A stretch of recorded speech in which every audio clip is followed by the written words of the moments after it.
महायुतीत समन्वय राखण्यात अपयश, महायुतीच्या मेळाव्यात अजित पवारांची कबुली, तर देवेंद्र फडणवीसांनीही वाचाळवीर प्रवक्त्यांना फटकारले।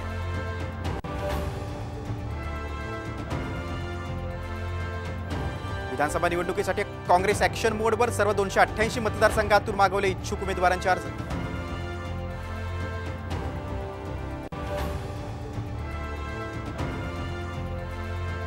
जोगेश्वरी भूखंड घोटाळा प्रकरणी शिंदे गटाचे खासदार रवींद्र वायकरांना क्लीन चिट, मुंबई पोलिसांकडून क्लोजर रिपोर्ट सादर। आता फक्त दाऊदला क्लीन चिट देणं बाकी, खासदार राऊतांचा टोला। लवकरच सगळे सोयऱ्यांच्या अध्यादेशाची अधिसूचना काढणार, चंद्रकांत पाटलांची मोठी माहिती।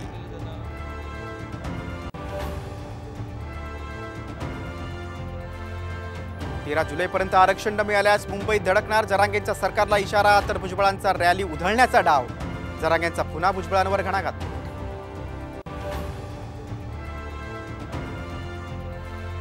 पुण्यात महिला वाहतूक पोलिसाला जाळण्याचा प्रयत्न, आरोपी संजय साळवेला अटक।